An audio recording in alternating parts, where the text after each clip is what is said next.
اور صرف یہ آٹزم سینٹر تک آپ کی جو محنت ہے وہ ریسٹرکٹڈ نہیں ہے.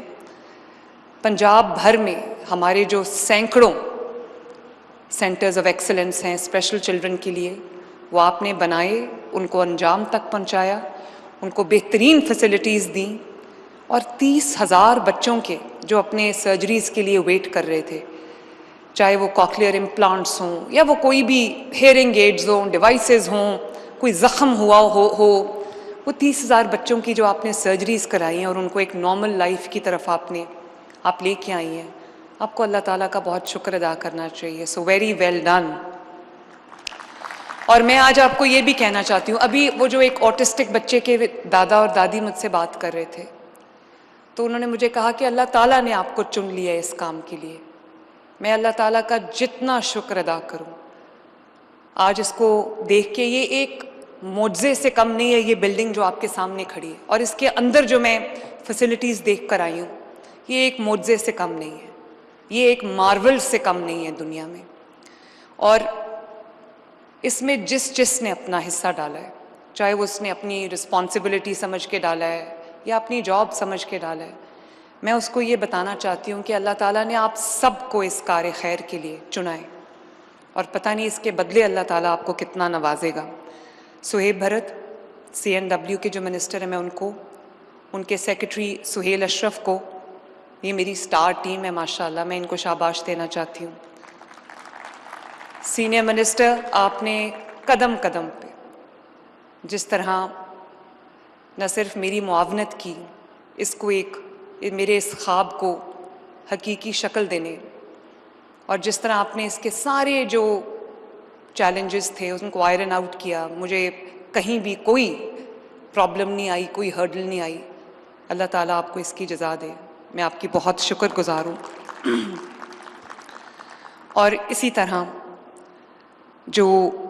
جتنے بھی لوگ ہیں جنہوں نے اس کو اسکریچ سے لے کے یہاں تک پہنچانے میں مدد کی ہے، سمن جو آرکیٹیکٹ ہیں، رضا جعفری جو NCA سے ہیں، فہد نوید جو CNW سے ہیں، اور most importantly Sierra. Thank you for reviving our faith in humanity yet again. And not only us, not only Punjab, not only Pakistan, but the world should be proud of you. The world should be proud of you. Thank you very much. خصوصی بچے جو کہ خاص بچے ہوتے ہیں، بہت ہی خاص بچے ہوتے ہیں، میرے لیے بہت خاص ہیں، میرے دل کے بہت قریب ہیں. نہ صرف وہ بچے خاص ہوتے ہیں، ان کے گھر والے بھی خاص ہوتے ہیں، ان کے جو ماں باپ ہیں وہ بھی خاص ہوتے ہیں. کیونکہ آپ کو ایک نارمل بچے کے پیرنٹس کو یہ اندازہ ہی نہیں ہوتا کہ جو اسپیشل چلڈرن کے ماں باپ ہیں ان کی کس قسم کی چیلنجز ہیں ان کی زندگی میں، ان کے کس قسم کے مسائل ہیں ان کی زندگی میں، اور وہ ڈیلی بیسس پہ کس طرح ان مسائل سے نمٹتے ہیں، کس طرح اپنی زندگی کا جو وہ چلاتے ہیں سلسلہ. مجھے کبھی میری اپنی بہن جو ہے چھوٹی، ایک ہی بہن ہے اسما، اس کا بھی سب سے بڑا بیٹا ابراہیم اب 18 سال کا ہے ماشاءاللہ، وہ بھی آٹسٹک ہے. تو جب وہ پیدا ہوا وہ بالکل نارمل لگتا تھا، اور کبھی یہ سوچ بھی نہیں کوئی سکتا تھا کہ وہ آٹسٹک ہوگا. تو وہ بھی آئی تھنک 2 یا 2.5 سال کا تھا، تو وہ ایک نارمل چیک اپ کے لیے وہ اس کے دبئی میں رہتی تھی، ڈاکٹر کے پاس گئی. تو ڈاکٹر نے نارمل جو اس کا چیک اپ تھا، وہ اس کے بعد اس کو کہا کہ یہ آئی کانٹیکٹ کیوں نہیں کرتا. تو اسما نے کہا کہ پتہ نہیں کیوں آئی کانٹیکٹ نہیں کرتا. اس نے کہا کہ یہ میں ٹیسٹ اس کے لکھ کے دے رہا ہوں، یہ کروا کے آپ لے کے آئیں. جب وہ ٹیسٹ کروا کے لائے تو پتہ چلا کہ اس بچے کو آٹزم ہے. میں نے بہت اپ کلوز، بہت قریب ہو کر میں نے اس ابراہیم کے مسائل کو بھی دیکھا، میں نے ابراہیم کے والدین کے مسائل کو بھی دیکھا. اور ابھی جو ایک والدہ نے بات کی، میرا دل ہل گیا جب اس نے کہا کہ میں سوچتی تھی کہ میرے بعد میرے بچے کا کیا ہوگا. میری بہن جو ہے اسما، وہ ایک ریسورسفل انسان ہے، اس کو ریسورسز کی کمی نہیں ہے، لیکن وہ بھی یہ بات اکثر کہتی ہے کہ میں اپنے باقی 2 بچوں ماشاءاللہ نارمل ہیں، میں ان کو ٹرین کر رہی ہوں تاکہ کبھی اگر مجھے کچھ ہو تو ابراہیم کا خیال کرنے والا کوئی دنیا میں ہو۔ تو میں نے صرف کتابوں میں نہیں پڑھا اس چیز کے بارے میں، آٹزم کے بارے میں نے عملی زندگی میں اس کا بہت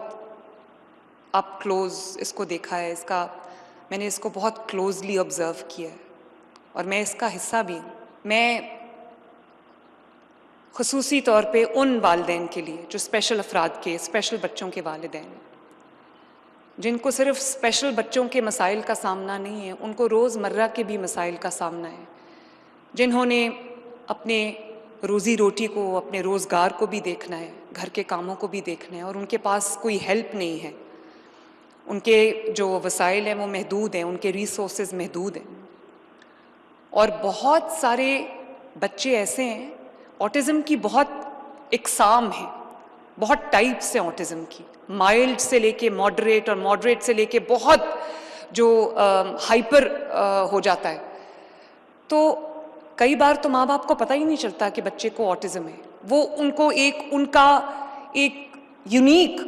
ان کا حصہ سمجھ کے یا اس بچے کی طبیعت کا حصہ سمجھ کے ان کو پتہ ہی نہیں ہوتا کہ ہمارے بچے کو آٹزم ہے۔ میں آپ کو ابھی اپنی بہن کی جو بہت ریسورسفل ہے اس کی میں نے آپ کو بتائی کہانی، اس کو نہیں پتا تھا کہ اس کے بچے کو آٹزم ہے، اور آج تھیراپی کے بعد وہ بچہ ابراہیم جو ہے وہ لکھنا بھی سیکھ گیا ہے، وہ بولنا بھی، اپنی بات تھوڑی تھوڑی ایکسپریس کرنا سیکھ گیا ہے، کچھ بھی ہو تو وہ لکھ کے بتا دیتا ہے، اس کو 3 لیٹر ورڈز لکھنے آتے ہیں، 4 لیٹر ورڈز لکھنے آتے ہیں، تو کم از کم وہ اب تھوڑا بہت ایکسپریس کرنے لگا ہے۔ تو جو تھیراپی ہے اس سے بہت فرق پڑتا ہے، لیکن تھیراپی کے لیے ماں باپ کہاں جائیں، فیملیز کہاں جائیں؟ اور جن کے پاس وسائل نہیں ہیں وہ ان کے پاس حل یہی ہے کہ یا چارپائی سے بچوں کو باندھ دیں، یا 4 دیواری تک ان کو ایک قید خانے میں ڈال دیں، یا پھر ان کو گلی محلے میں، کیونکہ کئی دفعہ ماں باپ دونوں کام کرتے ہیں، مزدوری کرتے ہیں، محنت کرتے ہیں، اپنی زندگی کی جو کاروبار ہے اس کو چلاتے ہیں، تو ان کے پاس ملازم نہیں ہے یا ان کے پاس کوئی ہیلپ نہیں ہے کہ وہ ان کے بچوں کو گارڈ کرے۔ تو کئی دفعہ میں نے دیکھا ہے کہ ان بچوں کو گلی اور محلے میں وہ بچے اس طرح پھر رہے ہوتے ہیں کہ دیکھ کے کبھی کبھی خیال آتا ہے کہ کاش ان کے لیے بھی کوئی فیسلٹی بنی ہو۔ تو میں یہ سمجھتی ہوں کہ یہ جو ماں باپ ہیں ان کا حوصلہ چٹان کی طرح ہے،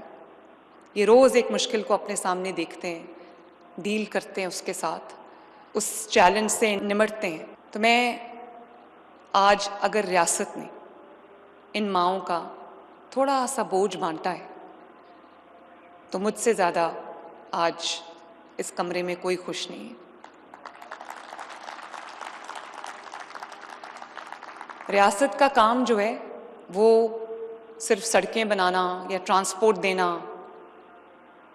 یا ہسپتال یا اسکول بنانا نہیں ہے، ریاست کا کام یہ بھی ہے کہ جہاں اس کا کوئی شہری مشکل میں ہو، ریاست اس کی مدد کو پہنچے، اور وہ طبقات جو کسی طرح کی محرومی کا شکار ہیں، جو vulnerable sections of the society ہے، اگر وہ ریاست کی نظر میں نہیں ہے، ریاست ان کی پہنچ سے دور ہے، میری نظر